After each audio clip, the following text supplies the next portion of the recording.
अस्सलाम वालेकुम। Programme health time के साथ मैं हूं आपका मेज़बान सैयद अदनान नूर। हमारे रेडियो आवाज़ के सामीन हमें रेडियो आवाज़ FM 105 पर सुन रहे हैं, जबकि हमारे सोशल मीडिया के नाज़रीन हमारे इस प्रोग्राम को हमारे ऑफिशियल पेजेस पर देख रहे हैं।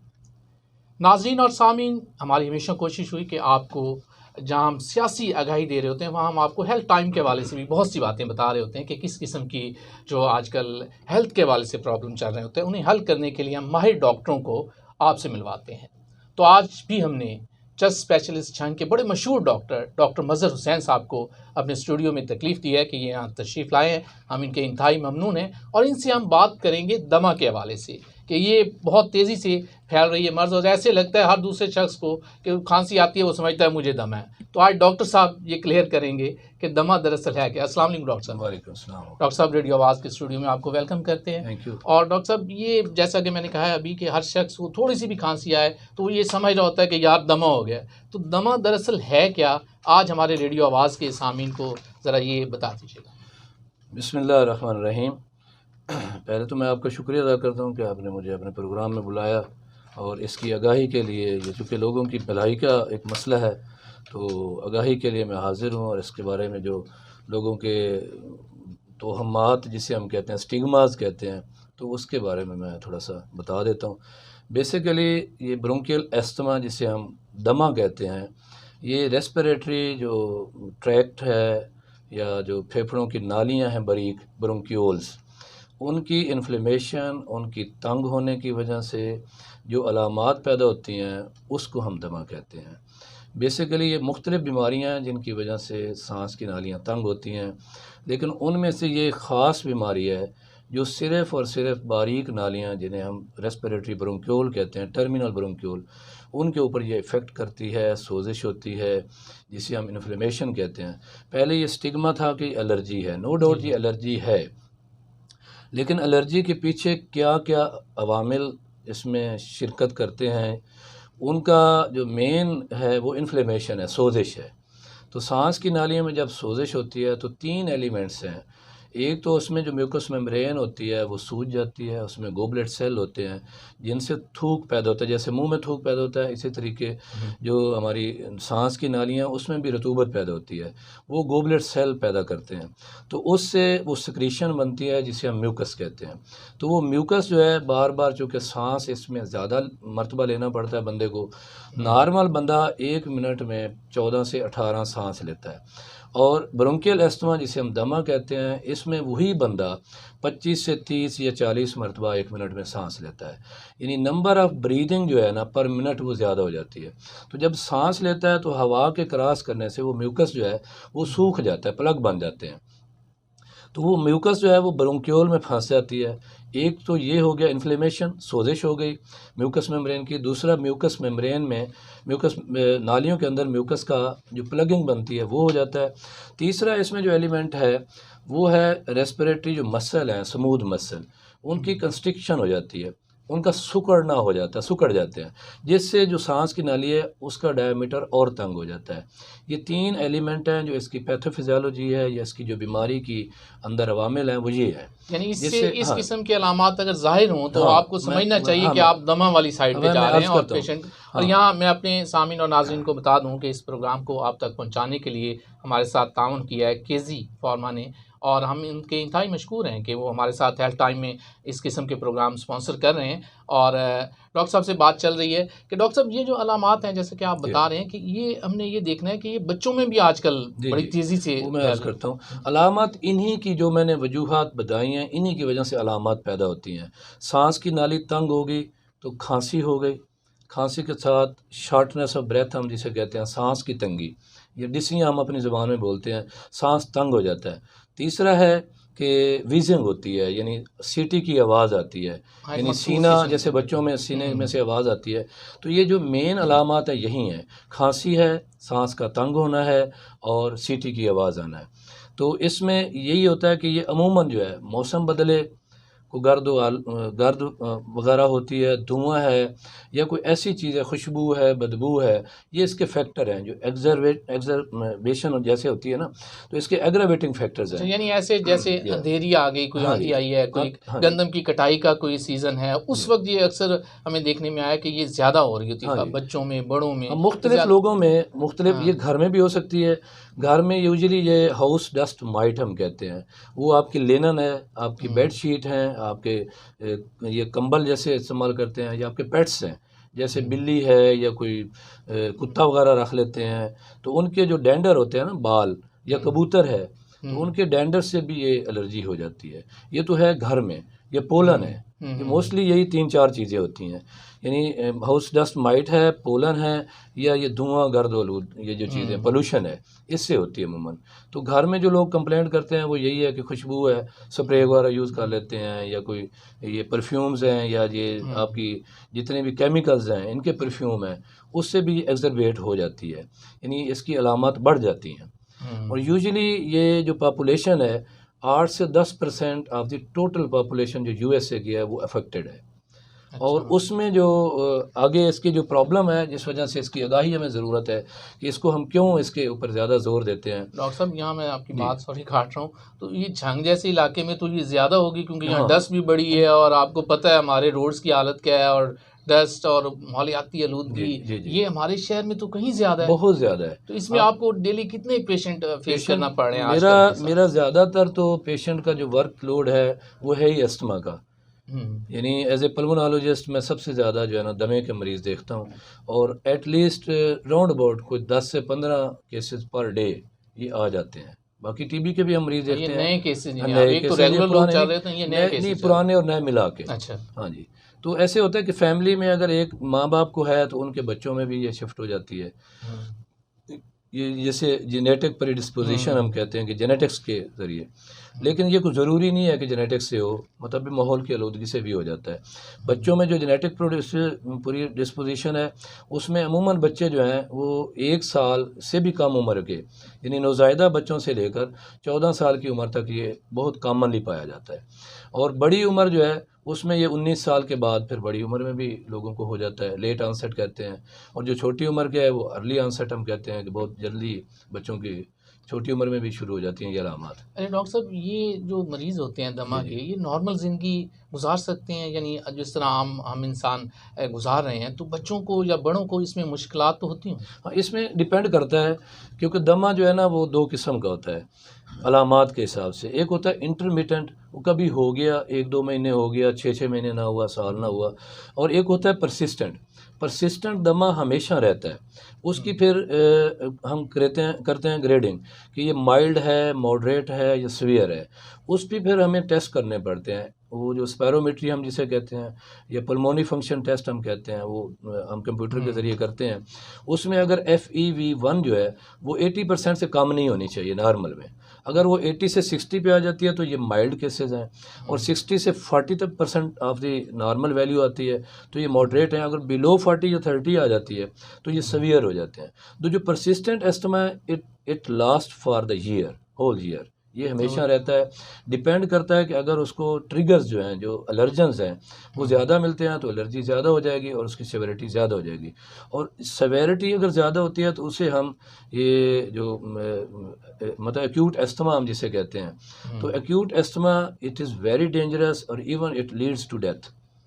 ये चीज़ मैं पूछना चाह रहा था कि इसमें जो है जो डेथ की वजह तो नहीं कहीं बन सकता ये? हाँ, बिल्कुल हो सकता है। रेस्पिरेटरी फेलियर में अगर पेशेंट चला जाता है due to asthma, respiratory failure हम तब कहते हैं जब नालियाँ तंग हो जाएं तो ऑक्सीजन की इनहेलेशन जो है, ऑक्सीजन ले जाना कम हो जाता है, फिर ऑक्सीजन में कंसंट्रेशन जो खून में, जिसे हम सैचुरेशन कहते हैं ऑक्सीजन की, वो कम हो जाती है। जब वो कम हो जाए और कार्बन डाइऑक्साइड रिटेंशन जो है, यानी कार्बन डाइऑक्साइड हम बाहर नहीं निकाल सकते ड्यू टू जो नालियाँ तंग होती हैं, तो ऑक्सीजन रिटेन हो जाती है अपना कार्बन डाइऑक्साइड, और ऑक्सीजन हम ले नहीं सकते, फिल्टर नहीं कर सकते due to the inflammation of basement.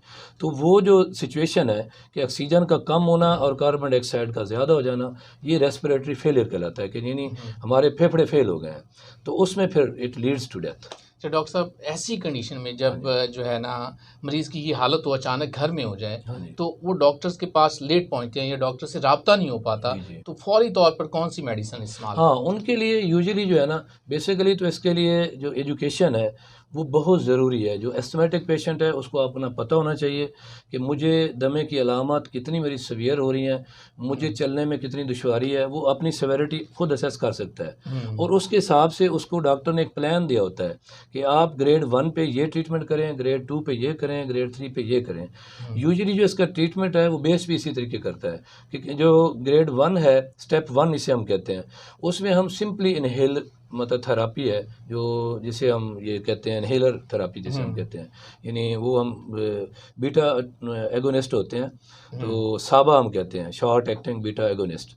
तो वो हम देते हैं कि मुंह में रख के वो इनहेल कर ले, अगर तो माइल्ड केसेस हैं। अगर वो थोड़ा सा उससे अगले स्टेप में आ जाता है तो फिर हम स्टीरॉयड जो है वो इनहेल्ड फॉर्म में देते हैं।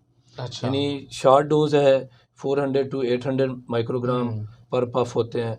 अगर उससे ज़्यादा सेवेरिटी है तो स्टेप 3 में हम चले जाते हैं, तो उसमें फिर ये 800 टू 2000 तक माइक्रोग्राम तक उसकी डोज चली जाती है स्टीरॉयड्स की। तो उससे फिर पेशेंट को पता होना चाहिए कि मैं किस मतलब स्टेप में हूँ, तो उस हिसाब से वो प्लान होता है कि इस स्टेप की ट्रीटमेंट ये है, तो वो अगर वो जानता है तो वो स्टेप ले सकता है। अगर वो नहीं जानता तो फिर मुश्किल है, फिर उसको ही should go to the emergency या हॉस्पिटल या मतलब जहाँ पे सहूलत है, ऑक्सीजन लगनी है या उसको नेबुलाइज करना है, या उसके पास अगर नेबुलाइज़र घर पे है तो ही कैन मैनेज। वो नेबुलाइज़र सोल्यूशन होता है, वो उसमें डाल के वो अपने आप को नेबुलाइज भी कर सकता है। यानी अपने आप को मैनेज करना मुश्किल नहीं है अगर वो जानता है अच्छा, अपनी बीमारी यहाँ को। आप इस प्रोग्राम को आप तक पहुँचाने के लिए हमारे साथ नाज़रीन और सामीन रेडियो आवाज़ के किसी फ़ॉर्मा ने ताउन किया है, और ये आगाही प्रोग्राम है दमा के हवाले से, और माहिर डॉक्टर मज़हर हुसैन साहब आज हमारे साथ तशरीफ़ रखते हैं और उनसे ये बातें पूछी जा रही हैं। सीधी-सीधी मेरी कोशिश है कि ज़्यादा से ज़्यादा इंफॉर्मेशन आप तक पहुँचाई जा सके, ताकि आपको अगर घर में भी कहीं खुदा न ख़ास्ता ऐसा कोई मसला होता है आपके साथ, आपके बच्चों के साथ, तो डॉक्टर साहब बता रहे हैं कि किस तरह आप फ़ौरी उसे रेस्क्यू कर सकते हैं और कैसे उसे बेहतर हालत में ला सकते हैं। डॉक्टर साहब, इसमें एक और बड़ा हमारे क्योंकि है पाकिस्तान, जी, जी। इसमें लोगों को खौफ होता है कि यार मर्ज़ फ़ौरी तौर पे शिफ्ट हो जाएगी इस बच्चों, तो दमा के मरीज़ जो हैं इनके साथ ये क्या शिफ्ट हो सकती है? जेनेटिक प्रीडिस्पोजिशन है लेकिन बहुत थोड़ी है। यानी अगर माँ बाप दोनों को हो तो जो 4 बच्चे हैं तो उनमें से 2 को पॉसिबिलिटी है। अच्छा। अगर माँ को एक को हो या बाप को एक को हो तो 4 बच्चों में से 1 बच्चे को ये मतलब इसको ट्रांसमिशन है इसकी, यानी 25% आप कह लें। लेकिन यूजुअली जो है ना ये ज़्यादा फैक्टर जो हैं वो एक्सट्रिंसिक फैक्टर हैं, यानी आपके एलर्जेंस हैं माहौल के, पोल्यूशन है या बाकी फैक्टर जो हैं जैसे हाउस डस्ट माइट है। तो इट डिपेंड्स अपॉन कि अगर पेशेंट की फैमिली में कोई एलर्जिक सिम्टम है, एक्जिमा है जैसे चंबल जिसे हम कहते हैं, या कोई भी ऐसी मतलब एलर्जिक रेनाइटिस है, छींकें आती हैं मरीज़ को किसी फैमिली में, तो ये बेसिकली उनकी फैमिली का मैटर है। फैमिली में अगर एलर्जिक बीमारियां हैं किसी में तो उनमें ये इंसिडेंस ज़्यादा हो जाता है। अच्छा, मैं बात कर रहा हूँ फैमिली से बाहर, मसलन आम बंदा, हमें पता चलता है कि इस बंदे को फ़र्ज़ किया दमा है, तो क्या मैं नहीं, उसके साथ अगर बैठता हूँ तो इस तरह तो ये शिफ्ट पर्सन नहीं टू हो सकती? पर्सन इसकी ट्रांसमिशन नहीं है। अच्छा, ये चीज़ मैं क्लियर करना हाँ, चाह रहा था हाँ, हमारे it is not नाज़रीन और transmissible। सामीन के लिए ये कि वो दमा नहीं का है। मरीज़ अगर कोई मिल जाए बाहर तो घबराना नहीं है आपने, हाँ जी। और ये ना हो कि आप उसे समझे कि यार इससे बचना है और भागना है, ऐसी कोई बात नहीं, नहीं। ऐसे डॉक्टर नहीं। साहब भी यही बात हाँ, कर रहे हैं कि ये आपकी फैमिली में अगर कहीं है तो फैमिली टू फैमिली चल रहा है ये सिलसिला, लेकिन ऐसे नहीं चल सकता कि दमा के मरीज़ से आप दूर हाँ, भागें। दूसरे मरीज़ से नहीं लगता ये। ये हाँ जी।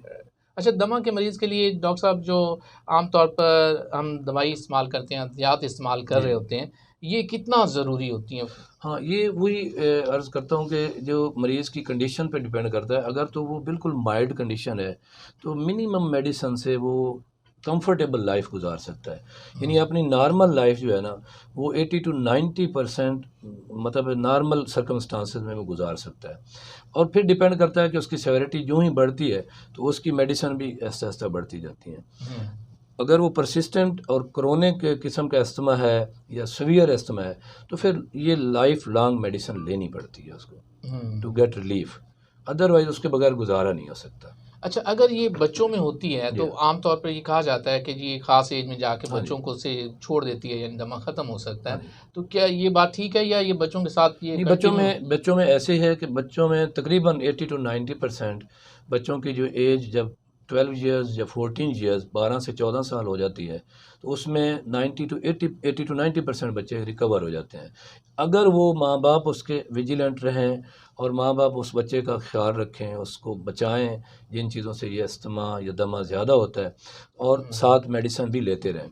तो ये हमारा जो एक्सपीरियंस है, या मतलब अराउंड अबाउट 25 ईयर्स मेरी प्रैक्टिस का जो एक्सपीरियंस है वो यही है कि अमूमन बच्चे मतलब 14 साल की उम्र तक वो रिकवर हो जाते हैं और उनमें दोबारा सिम्टम नहीं डेवलप होती। अच्छा, इसमें दमा के जो बंदे हैं, बच्चे हैं, उनमें साथ खांसी शुरू हो जाती जी है, जी तो इसका इलाज भी खांसी वाली मेडिसिन भी साथ चल रही होती हैं और इधर। हाँ जी, वो असल तो डायग्नोज करना होता है हमने अच्छा, क्योंकि खांसी की खांसी बेशुमार बेसिकली वजूहात इसकी हैं। अलामात नहीं है हाँ, दमा की। कफ एक सिम्टम है और हम्म, इसकी बेशुमार जितनी भी फेफड़े की या दिल की बीमारियां हैं, ये हम्म, सब से खांसी होती है। मसलन अब इसको जो फेफड़े का दमा है इसको हम ब्रोंकियल अस्थमा कहते हैं, और जो दिल का दमा है उसको हम कार्डियक अस्थमा कहते हैं। हम्म, खांसी उसमें भी होती है, हम्म, लेकिन फ़र्क ये है कि दमे की जो दमा कार्डिक की वजह से होता है, दिल की वजह से उसकी अलामात यही हैं, लेकिन उसमें हमें डायग्नोज करना पड़ता है कि दिल के पट्टे कमज़ोर हैं, जैसे हम इकोकार्डियोग्राफी करवा लेते हैं, ईसीजी करवा लेते हैं कि बंदे को हार्ट अटैक हुआ है, उसके पट्टे कमज़ोर हैं, उसके लंग्स जो है वो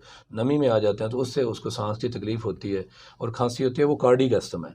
तो पाँव पे वर्म आ जाता है, उसकी काफ़ी सारी और चीज़ें हैं, वो हमें डिफ्रेंशिएट करना पड़ता है। और जो ब्रोंकियल अस्थमा है इसमें और कोई अलामत नहीं होती, इसमें खांसी, सांस की तंगी और वीजिंग होती है, जिसे हम जैसे सीटी बजती है, विस्लिंग हम जिसे कहते हैं या वीज कहते हैं। यानी वो एक तो वो अलामत हमने, है। हाँ, वो हमने क्लिनिकली भी डायग्नोज करना होता है और फिर इसके टेस्ट भी हैं। तो टेस्टों में चेस्ट एक्सरे है, और फिर हम इसका स्पायरोमेट्री करते हैं, पल्मोनरी फंक्शन टेस्ट है, और फिर प्रोवोकेशन टेस्ट होते हैं, एलर्जी के जो जिस चीज़ से एलर्जी है वो हम उसको मैथाकोलिन है, ये हम उसको सुंघाते हैं और फिर उसके टेस्ट करते हैं कि अगर उसकी एलर्जिक रिस्पांस इमीडिएट हुआ है तो FEV1 कम हो जाएगी, तो उससे हमें फिर आइडेंटिफाई हम करते हैं कि इसको दमा है। अगर उसकी FEV1 कम नहीं होती तो वो फिर अस्थमा का मरीज़ नहीं है, फिर उसकी कोई और रूट काज हो सकती है। मतलब बड़ों में जैसे है, बड़ों में अब COPD और अस्थमा में फ़र्क करने के लिए हमें फिर ये टेस्ट करना पड़ता है कि ब्रोंकोडायलेटर हम उसको इनहेल करवाते हैं, उससे अगर उसकी रिवर्सिबिलिटी यानी FEV1 की reversibility if it is more than 12 और 15% ऑफ द नॉर्मल वैल्यू, तो देन इट इज़ अस्थमा। अगर वो रिवर्सिबिलिटी नहीं होती तो फिर वो अस्थमा नहीं है, वो COPD है, यानी क्रोनिक ऑब्स्ट्रक्टिव पल्मोनरी डिजीज़ जो होते हैं, जिसे हम ये पुरानी खांसी कहते हैं। तो वो और उसमें और इसमें यही फ़र्क है। तो हम पहले तो डायग्नोज करते हैं कि ब्रोंकियल अस्थमा है या नहीं है, तो उसके हिसाब से फिर हम प्लान करते हैं ट्रीटमेंट को। रेडियो आवाज़ के सामीन और हमारे सोशल मीडिया के नाज़रीन, उनके लिए कि डॉक्टर साहब जो अलामात बता रहे हैं, अगर आपको घर में, अपने बच्चों में और ख़ुद में कहीं ऐसी अलामात महसूस होती हैं तो आपको फ़ौरी चाहिए कि डॉक्टर से रब्ता करें। और घर में जो अक्सर ये होता है कि देसी टोटके शुरू कर देते हैं, तो उनसे बचें। आप फ़ौरी एक माहिर डॉक्टर से रब्ता करें और कोशिश करें कि स्पेशलिस्ट डॉक्टर के पास पहुँचें। और अगर आप झंग में हैं तो डॉक्टर मज़हर हुसैन साहब के पास पहुँचें और आपको जो फ़ौरी जो रेस्क्यू होना चाहिए और वहाँ वो आपको अच्छा ट्रीट कर सकते हैं। और जो आप अपने घर में टोटके लगाते हैं ना डॉक्टर साहब, इससे भी हाँ, लोगों को उससे बचना बचना चाहिए चाहिए, बचना कि वो चाहिए। कोशिश कर रहे होते हैं चलें जी, और ईज़ी ले रहे होते हैं। ख़ास तौर पर हमारे जो आप देहाती एरिया में लोग बैठे हाँ हैं, जी। वो ऐसे इसे इतना ईज़ी ले रहे होते हैं, कहते हैं कोई नहीं, बाल मिट्टी खेड़दा ही था जो है, लेकिन ऐसा नहीं है। इन्हें फ़ौरी तौर पर डॉक्टर्स के पास पहुँचना चाहिए। डॉक्टर साहब, ऐसे मरीज़ों के लिए एहतियात जो है, दमा के मरीज़ों के लिए, वो क्या करनी चाहिए? एहतियात जो बिलअमूम है ना जी, वो हम कहते हैं कि ठंडी चीज़ें, खट्टी चीज़ें, तली हुई चीज़ें, गर्दो गुबार, धुआँ, ये आम तौर पे ये चीज़ें हम मना करते हैं। दूसरा ये होता है कि पेशेंट को नोट करना चाहिए कि कोई चीज़ खाने या सूंघने या पीने, उसके बाद आधे घंटे के बाद उसको वो अलामात पैदा होती हैं, खांसी की, नज़ला ज़ुकाम है, छींकें हैं या सांस की तंगी होती है, तो उसको ये नोट करना चाहिए कि इससे आधा घंटा या घंटा पहले मैंने क्या इस्तेमाल किया, तो उससे मोस्ट प्रोबेबली उससे उसको एलर्जी है। तो वो अपने एलर्जेंस को नोटिफाई करे, आइडेंटिफाई करे कि मुझे किस चीज़ से एलर्जी है। यानी वो तो खुद गैस हाँ कर सकता है, अगर वो कर थोड़ा सकता सा है, भी वो शऊर रखता है तो विजिलेंट उसे गैस है, कर देना। हाँ, हाँ। जानता है, विजिलेंट है, समझदार है, तो ये कोई मुश्किल नहीं है दमे की अलामात को जो ट्रिगर करती हैं चीज़ें या जो इसके एलर्जेंस है उसको आइडेंटिफाई करना मुश्किल नहीं है। तो आसानी है कि वो ढूंढ ले, उससे बचे। यार, ये डॉक्टर साहब ये बताएगा कि दमा के मरीज़ के लिए कोई वैक्सीनेशन भी है? जी हाँ, दमा के जब अलामात मतलब जैसे हम डायग्नोज़ करते हैं, दमा डायग्नोज़ हो गया, उसके बाद एक प्रिवेंटिव जिसे हम कहते हैं ना, प्रिवेंशन ऑफ द डिज़ीज़, तो उसमें हम डिसेंसिटाइजेशन है, जैसे इम्यूनोथेरापी है, तो वो इम्यूनोथेरापी हम करवाते हैं लोगों की। वो बेसिकली मरीज़ को चेक किया जाता है कि किन किन एलर्जन से इसको मतलब ये तकलीफ़ बढ़ती है। पोलन है, डस्ट है, जो भी एलर्जन्स हैं वो चेक होते हैं 7-8। तो वो Islamabad NIH national institute of health sciences वहाँ पे ये चेक होते हैं, वहाँ वो वैक्सीन बनाते हैं। उसकी पोटेंसी होती है, वो लो पोटेंसी से हम शुरू करते हैं, फिर हर 3 महीने के बाद उसकी पोटेंसी हम बढ़ाते जाते हैं। तो वो वैक्सीन अगर 3 साल लग जाए तो मतलब एटलीस्ट जो पेशेंट है ना उसमें 70 to 80% सिम्टोमेटोलॉजी उनकी जो अलामात हैं वो कम हो जाती हैं और पेशेंट इससे बेहतर हो जाता है। इलाज में कमी आ जाती है, जो हम उसको मेडिसिन देते हैं उसमें बहुत हद तक कमी आ जाती है। तो ये डिसेंसिटाइजेशन है, इम्यूनोथेरापी जिसे हम कहते हैं, उसका एक फ़ायदा है। दूसरा, पेशेंट जो होते हैं ना दमे के, ये प्रोन टू डिवेलप नमोनिया, ये जो रेस्पिरेटरी ट्रैक्ट इन्फेक्शन है ये बहुत कॉमन हो जाती है, क्योंकि इनमें जो रेस्पिरेटरी ट्रैक्ट है वो इतनी ज़्यादा यानी प्रिवेंटिव जिसे हम कहते हैं ना कि कोई उसमें इम्यून रिस्पांस हो वो कम हो जाता है, तो वो प्रोन टू डिवेलप मतलब नमोनिया ये ज़्यादा कॉमन है। तो उसको बचाने के लिए हमें फिर नमोनिया की वैक्सीन और इन्फ्लुएंज़ा की वैक्सीन साल में 1 दफ़ा हम लगाते हैं। और इसी तरीके नीमोवैक्स एक वैक्सीन है 23 वेलेंट अमीनो जो इसकी पॉलीसेकेराइड वैक्सीन है, तो वो हम लगाते हैं ताकि उसको नमोनिया या चेस्ट इन्फेक्शन डेवलप ना हो। तो बाकी डिसेंसिटाइजेशन से भी बहुत फ़ायदा होता है अगर अर्ली टाइम भी 10-12 साल की उम्र के बाद होती है, और बड़े लोगों को उसको बहुत ज़्यादा फ़ायदा है अगर वो वैक्सीनेशन करवा लें तो। डॉक्टर साहब, एक और हम इसके दमा के मरीज़ों के लिए इस्तेमाल कर रहे होते हैं पफ देना उन्हें, और ये किस हद तक है और क्या ये अटैच हो जाता है सारी ज़िंदगी के? लोग इससे डरते भी हैं कि अगर हम हाँ, इसकी जो ट्रीटमेंट में बेसिकली लोग ये समझते हैं कि जो हम इनहेल्ड थेरापी देते हैं इनहेलर फॉर्म में, तो उससे लोग डरते हैं कि पता नहीं इससे क्या क्या क्या सराहियाँ लोगों ने की हुई हैं। कि पहले तो बहुत बड़े स्टिग्मे थे, लेकिन अब अल्हम्दुलिल्लाह हम पेशेंट को गाइड करते हैं, समझाते हैं कि इसमें कोई स्टिग्मा नहीं है। बेसिकली ये जो मेडिसिन हम ओरली देते हैं उसी की ये फॉर्म है, लेकिन इसको हम एरोसोल की शक्ल में देते हैं, यानी इसकी क्वांटिटी कम हो जाती है दवाई की, लेकिन एरोसोल की मदद से इसका दवाई का अपने जगह पे यानी रेस्पिरेटरी ब्रोंक्यूल में पहुंचना, क्योंकि इसके लिए जो इसका साइज़ चाहिए ना वो हमें वो 3 to 4 माइक्रोन से कम होना चाहिए। तो वो इसी सूरत में जा सकती है दवाई कि अगर इसका साइज़ कम होता है, जैसे अब इनहेलर जितने भी इनहेलर है, चाहे वो इसमें स्टीरॉयड में है चाहे वो साबा में है, यानी शॉर्ट एक्टिंग बीटा एगोनिस्ट जो है, ब्रोंकोडायलेटर जिसे हम कहते हैं, तो ये वहाँ जाके असर करते हैं। और उसकी दूसरी वजह यह है कि इसकी क्वांटिटी इतनी कम है कि उसका जो खून में जो दवाई जज़ब होती है वो इतनी माइन्यूट क्वांटिटी है कि अगर हम 1 महीना इनहेलर ले लें और उसकी बजाय हम 1 गोली ले लें तो वो गोली वाली डोज 1 महीना में पूरी नहीं होती इनहेलर के ज़रिए। यानी इतनी कम डोज है, इसलिए इसका कोई नुकसान नहीं होना चाहिए। हाँ, इनहेलर से लोग अक्सर खौफज़दा होते हैं कि ये जो है ना ये लग जाएगा। ये लगने वाली बात नहीं है, बेसिकली ये ट्रीटमेंट है, ये इलाज है। तो ये इलाज मरीज़ बेहतर हो जाता है तो इसको छोड़ा भी जा सकता है। लेकिन जो इंटरमीडिएट वाले लोग हैं या जो माइल्ड केसेस हैं उनमें अक्सर दवाइयाँ जब असर हो जाता है, मरीज़ रिकवर कर जाता है तो दवाइयाँ छूट जाती हैं। ये ऐसी बात नहीं है कि सारी ज़िंदगी इनहेल पे थेरापी पे लगा रहता है बंदा। अपनी केयर करे, प्रिवेंटिव जो मेजर्स हैं वो ले, और ये थेरापी फिर कम हो जाती है। लेकिन जो क्रोनिक केसेस हैं उनमें ये मतलब इनहेलर थेरापी देनी पड़ती है। इसके साइड इफ़ेक्ट इतने नहीं है जितना कि डराया जाता है। सिर्फ ये है कि रेगुलर जो बंदा यूज़ करता है इनहेलर लेने के बाद अगर वो गरारा कर ले, कुली कर ले या पानी का एक घूंट भर ले, तो इसके साथ जो मतलब ओरल थ्रश हम जिसे कहते हैं, मुंह पक जाना या गला पक जाना, वो नहीं होता। बाकी इसकी कोई कॉम्प्लिकेशन नहीं है, क्योंकि ये ब्लड में अब्जॉर्प्शन इसकी मिनिमम है। यानी अगर डॉक्टर कह देते हैं दमा के मरीज़ को इनहेलर लेना चाहिए तो फिर आपको डॉक्टर की बात माननी चाहिए। आपको ये नहीं कहना चाहिए कि नहीं जी पता नहीं, ये जो लोगों में खौफ है कि जी लग जाएगा ये साथ या सारी ज़िंदगी ये सिलसिला है, तो ऐसा नहीं है जहाँ बेहतर। अच्छा डॉक्टर साहब, एक और बात कि ये कहते हैं कि दमा के जो मरीज़ होते हैं बेसिकली वीक बंदे पे अटैक करती है बीमारी। नहीं, कोई ज़रूरी नहीं है। ये इतने बड़े मतलब फैटी और मोटे बंदे और उस पे भी हो सकती है। हाँ, हेल्दी बंदे में बेसिकली ये एलर्जी है। ये it affects each and every person. ये नहीं है कि पतला बंदा ज़्यादा अफेक्ट होता है और मोटा नहीं होता। ये हर लेवल के बंदे को, हर उम्र के बंदे को ये हो सकता है, और ये डिपेंड्स अपॉन एलर्जी कि उसके अंदर एलर्जी कितनी है। किस किस्म की एलर्जी से हो? हाँ जी। अच्छा, इसमें माहौलियाती आलूदगी के असरात कितने % माहौलियाती आलूदगी का इसके ऊपर बहुत बड़े बुरे असरात हैं, क्योंकि जहाँ पे डस्ट होगी, पोल्यूशन होगी, एयर पोल्यूशन है किसी वजह से भी है, चाहे स्मोक है या डस्ट है, तो उससे इसके जो सेवेरिटी है वो ज़्यादा हो जाती है, इंसिडेंस भी ज़्यादा हो जाता है और सेवेरिटी भी ज़्यादा हो जाती है। अच्छा, तो ये डायरेक्टली इफ़ेक्ट करता है। अच्छा, जो लोग मसलन ऐसे एरिया में रहते हैं, फैक्ट्री एरिया में हाँ रहते हैं, जी। तो वो तो फिर इसका मतलब बहुत ज़्यादा ज़्यादा, मुतासिर होते बहुत हैं। ज़्यादा मुतासिर होते हैं वो।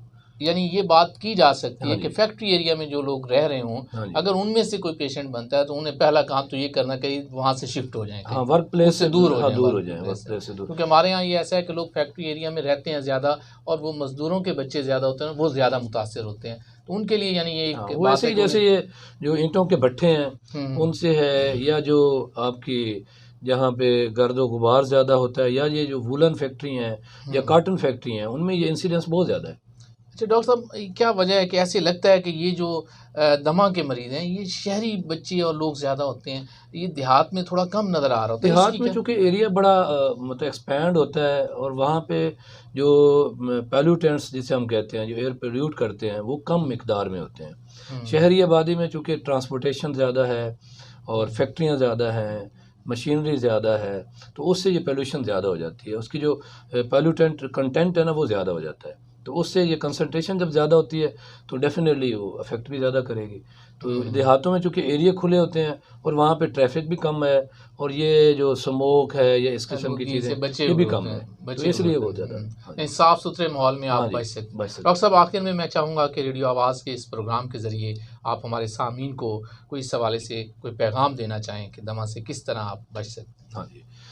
इसमें मेरी तरफ से तो यही है कि सबसे पहले तो घर में किसी को भी अगर कोई अलामात पैदा होती हैं तो उसको जितना जल्दी हो सके एक मुस्तनद क्वालिफाइड डॉक्टर के पास जाके उसकी तशख़ीस कराएं, और जितना जल्दी इसका इलाज शुरू हो जाए तो वो मरीज़ के लिए फ़ायदेमंद है, क्योंकि इसमें जितने अटैक ज़्यादा होते जाएंगे, इन्फ्लेमेशन बार बार होती रहेगी, सांस की नालियाँ ज़्यादा तंग होती जाएंगी, और वो एक नॉर्मल जो मरीज़ है इंटरमिटेंट अस्थमा या माइल्ड केस का अस्थमा वो क्रोनिसिटी में चला जाएगा, परसिस्टेंट हो जाएगा, सेवेरिटी बढ़ जाएगी। तो बेहतर ये है कि आप अर्ली डायग्नोसिस हो जाए, तशख़ीस हो जाए, अर्ली उसका ट्रीटमेंट हो जाए, और अर्ली आपको पता हो जाए कि इसमें क्या क्या हमने एहतियाती तदाबीर इख्तियार करनी है, किस किस चीज़ से बचना है, तो उससे मरीज़ को फ़ायदा है, और मरीज़ के लवाहिकीन को डेफिनेटली फ़ायदा है कि उनकी जो उस मरीज़ की वजह से उनको परेशानी होती है वो कम हो जाएगी। बहुत शुक्रिया डॉक्टर साहब, आपने आज हमारे इस प्रोग्राम में तशरीफ़ लाए, और केजी फार्मा के भी हम इंतहाई मशकूर हैं कि उनके ताउन से आज हमने ये हेल्थ प्रोग्राम आप तक पहुंचाया, अपने नाज़रीन और रेडियो आवाज़ के सामीन तक, कि केजी फार्मा ने इस प्रोग्राम को आप तक पहुंचाने के लिए हमारे साथ ताउन किया। और इसके साथ ही मैं डॉक्टर साहब से भी इजाज़त चाहूँगा। डॉक्टर साहब, बहुत शुक्रिया, थैंक यू। और अपने रेडियो आवाज़ के सामीन से भी और केजी फार्मा से भी आज तक के प्रोग्राम के लिए इजाज़त। नेक्स्ट फिर मुलाकात होगी हेल्प टाइम में। इसके साथ अपने मेज़बान सैयद अदनान नूर को इजाज़त दीजिए। अल्लाह ने के बाद। शुक्रिया।